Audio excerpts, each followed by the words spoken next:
Hi everyone, and welcome back to the Keep It Moving Mediterranean Diet Nutrition class. This is week 4. So this week we're going to be talking about protein. So why do we need protein? Why is it essential in our diet?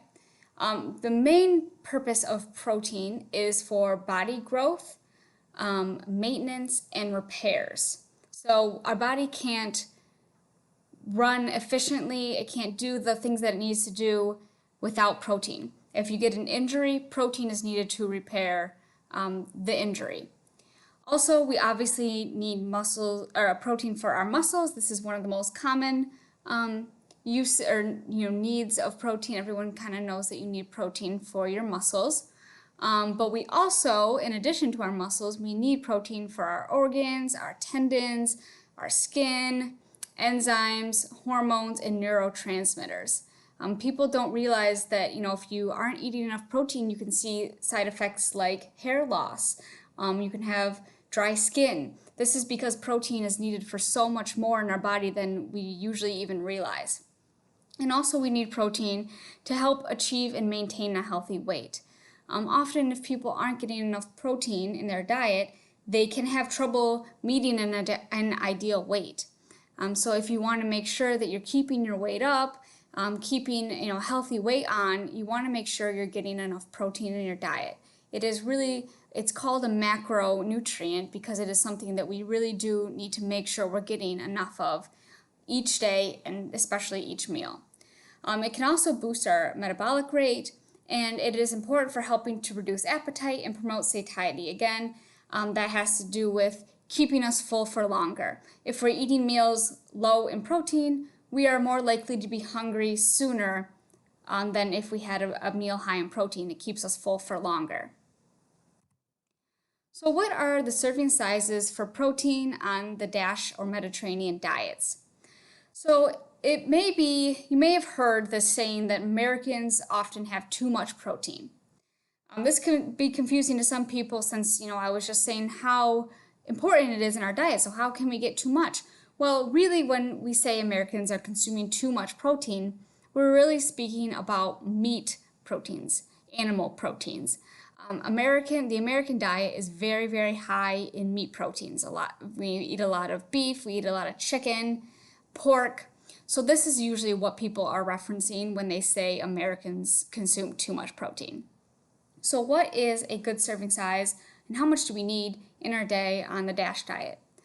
So for lean protein-rich foods, often the lean protein refers to things like chicken and fish, we need 5 to 9 ounces per day.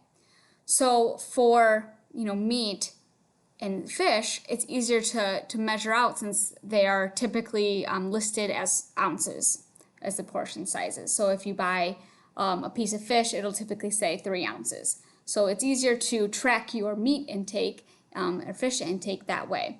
But for beans or other vegetarian proteins, it's a little harder because they're not going to tell you how much exactly is an ounce.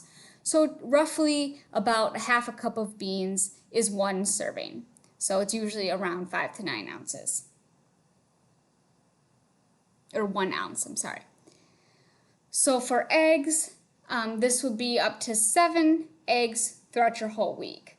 I know eggs are often demonized in nowadays, saying, don't eat the yolk, the whites are healthier. Really, actually, both parts, the whites and the yolk of the eggs, actually contain different nutrients. So when you're only eating the whites, you are actually losing some nutrients that the yolk has that the whites do not. So it is not harmful to eat the entire egg. It is not harmful to eat the yolk. You just, you don't want to eat too much of anything. That's pretty common. So 7 eggs a week, that's usually the maximum that is recommended, and this can be the whole egg. And if you have, if you're an older adult, if you're an athlete, if you've had a recent injury or a surgery, you are actually going to need more protein because remember I mentioned how important protein is for recovery or maintenance of weight. This would be important in these situations. So the recommended daily amount for people, is more in those situations, but typically For the average male, it's about 56 to 91 grams a day, and 46 to 75 grams a day for the average female. Obviously, this can vary on a lot of different factors. So going with the 5 to 9 ounces per day is usually a good way to gauge how much you should be having each day. So animal-based proteins. Again, like I mentioned in the very first week, on the DASH diet and the Mediterranean diet, plant proteins are recommended to be eaten in higher amounts than the animal proteins. Again, like I mentioned previously, the animal proteins are usually the main source of saturated fats. So that's partially why it is more important to get more plant proteins than animal proteins, because you don't need saturated fat as much in large amounts in your diet. So when you're eating more plant proteins, you're just naturally going to be having a lower intake of these saturated fats. Again, we still do need them in our diet, but just in smaller amounts. So we're not saying, don't ever eat animal proteins, but we just want more proteins like beans and nuts and seeds in our diet than we do with, red meats or pork and things like that. So for the animal-based protein, you usually want 6 ounces a day or less. These animal-based proteins can be things like fish, salmon, cod, tilapia, shrimp, tuna. These are the more lean types of fish. Obviously, you want to avoid things like shark.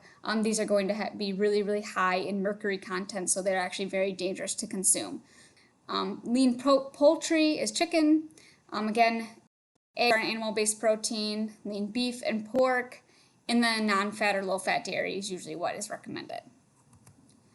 So for plant-based proteins, the servings for the DASH or Mediterranean diet are about 4 to 5 servings a week. Remember, I mentioned earlier, a serving is usually about a half of a cup for beans. I think I mentioned in another week what 1 ounce of nuts or seeds roughly looks like. So a half of a cup of nuts or seeds is not a serving size. It is much smaller for nuts or seeds. So again, these plant-based proteins look like things like beans, legumes, black beans, white beans. There are a ton of different kinds of beans.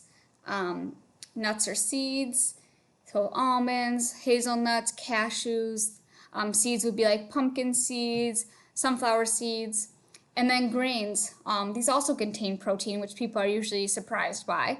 But these types of grains can be things like quinoa, spelt, farro. Rice contains some proteins. Usually we want to go with brown rice, and we will talk about that in the whole grains week.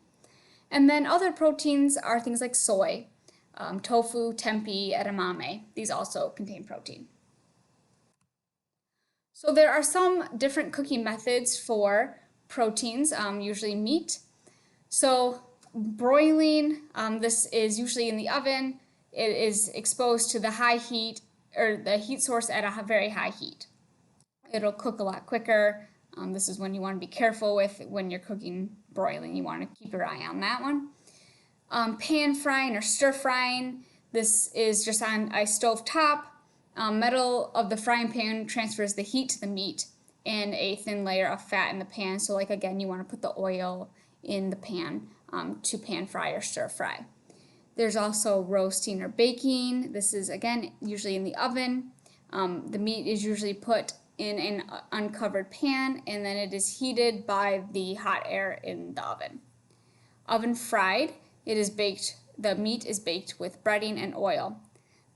Deep fat frying, this is usually the least recommended method because it usually contains those harmful fats like trans fats when you deep fry.